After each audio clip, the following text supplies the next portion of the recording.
નમસ્કાર મિત્રો, સ્વાગત છે તમારું આપણી આ યુટ્યુબ ચેનલમાં જેનું નામ છે ગુજરાતી જીકેની જમાવટ। તો ગુજરાત સરકારનો સૌથી મોટો નિર્ણય મિત્રો અત્યારે હાલ જાહેર થયો છે, જેમાં સરકારી કર્મચારીઓ માટે ગુજરાત રાજ્ય સરકાર દ્વારા અતિ મહત્વનો પરિપત્ર બહાર પાડવામાં આવ્યો છે। મિત્રો ગુજરાત સરકારના કર્મચારીઓ કે જેઓ આ સંવર્ગમાં આવી રહ્યા છે તેવા સંવર્ગના કર્મચારીઓને હવેથી સરકાર દ્વારા જે છે તે મિત્રો આ લાભ જે છે તે બંધ કરવામાં આવતો આ ઝટકારૂપ પરિપત્ર ગુજરાત સરકારના હજારો કર્મચારીઓ માટે રાજ્ય સરકાર દ્વારા જાહેર કરવામાં આવે છે। તો જાણીએ વિડીયોમાં વિગતવાર કે રાજ્ય સરકાર દ્વારા જાહેર કરવામાં આવેલ આ જે પરિપત્ર છે તેનાથી મિત્રો કયા કર્મચારીઓને અસર થશે અને રાજ્ય સરકાર દ્વારા કયા કર્મચારીઓને હવે જે છે તે મિત્રો આ ભથ્થું બંધ કરવામાં આવ્યું છે તેને લઈને વિડીયોમાં વિગતવાર ચર્ચા કરીએ। તો વિડીયોના અંત સુધી તમે બન્યા રહો। જો ચેનલમાં તમે નવા હો તો અમારી ચેનલને તમે લાઇક શેર સબસ્ક્રાઇબ કરી બાજુમાં રહેલું બેલ આઇકોન દબાવી ઓલ નોટિફિકેશન ઓન કરી લો, જેથી કરીને ચેનલ પર મૂકવામાં આવતા વિવિધ ભરતીઓના નોટિફિકેશન, વિવિધ ભરતીઓના પરિણામ, જીકેના વિડીયોઝ તેમજ સરકારી કર્મચારી પેન્શનર્સ અને યોજનાઓને લગતા પરિપત્રો તમને સરળતાથી ચેનલના માધ્યમથી ઉપલબ્ધ થઈ જાય। તો ગુજરાત સરકારનો મોટો નિર્ણય, આ સરકારી કર્મચારીઓને હવેથી નહીં મળે મુસાફરી ભથ્થું। તો ગુજરાત સરકારના આ સંવર્ગના કર્મચારીઓને મુસાફરી ભથ્થું નહીં મળવાનો અતિ મહત્વનો પરિપત્ર છે, જેમાં રાજ્ય સરકાર દ્વારા કર્મચારીઓને આપવામાં આવતા મુસાફરી ભથ્થાને રદ કરવાનો નિર્ણય કર્યો છે, તેમજ નવા નિયમોનું ચુસ્તપણે પાલન કરવાનો પણ આદેશ કર્યો છે। ગુજરાત સરકારે એક મહત્વપૂર્ણ નિર્ણય કર્યો છે, જેમાં કલેક્ટર કચેરીમાં ફરજ બજાવતા પ્રાંત અધિકારી અને મામલતદારનું કાયમી મુસાફરી ભથ્થું રદ કરાયું છે। હવે પ્રાંત અધિકારી અને મામલતદારોને પણ લોગ બુકનો જ ઉપયોગ કરવો પડશે। ગુજરાત સરકાર હવે સરકારી કર્મચારીઓ માટે નવા નિર્ણયો લઈ રહી છે। સામાન્ય રીતે પ્રાંત અધિકારી અને મામલતદારને સરકારી કામકાજ અર્થે ફાળવેલ સરકારી પેટ્રોલ અને ડીઝલના વાહનો માટે કાયમી ભથ્થું ચૂકવાતું હતું। જોકે આ કાયમી ભથ્થું ચૂકવવાનો 2022નો પરિપત્ર મહેસૂલ વિભાગે હવે રદ કર્યો છે। હવે આ અધિકારીઓએ પણ લોગ બુક અને તે માટેના નિયમોનું ચુસ્તપણે પાલન કરવું પડશે।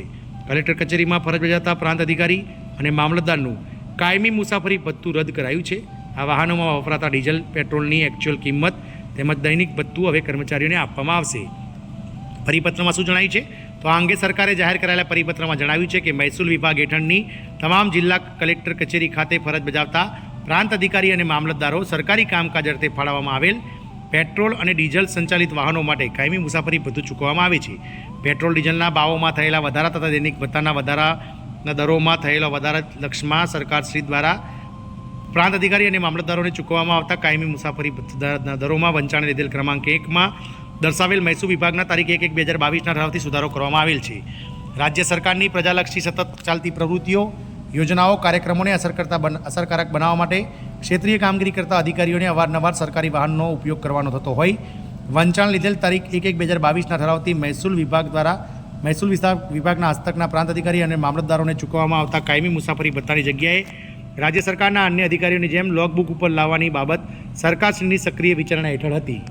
ઠરાવની વાત કરીએ તો કાળજીપૂર્વકની પુખ્ત વિચારણાના અંતે સરકાર દ્વારા વંચાણ લીધેલ 1/1/2022ના જે મહેસૂલ વિભાગના ઠરાવથી આથી રદ કરી તેની જગ્યાએ પ્રાંત અધિકારી અને મામલતદારો કે જેઓને સરકારી કામકાજ અર્થે પેટ્રોલ ડીઝલ સંચાલિત સરકારી વાહનનો ઉપયોગ કરવાનો થતો હોય તેઓને ચૂકવવામાં આવતા કાયમી મુસાફરી ભથ્થાની જગ્યાએ લોગબુક આધારિત વાહનનો ઉપયોગ કરવા આજથી ઠરાવવામાં આવે છે। વધુમાં અધિકારીઓ દ્વારા જે મુસાફરી કરવામાં આવે તે માટે પેટ્રોલ અથવા તો ડીઝલ ખરેખર ખર્ચ ઉપરાંત લાગુ પડતા દરે દૈનિક ભથ્થાની ખર્ચ ચૂકવવાનો રહેશે। લોગબુક આધારિત વાહનોના ઉપયોગ માટે ગુજરાત મુલકી સેવાના જે નિયમો છે 2002 તથા તેને બાદીન સરકારશ્રી દ્વારા બહાર પાડવામાં આવતી વખતે જોગવાઈઓ ચુસ્તપણે પાલન કરવાનું રહેશે।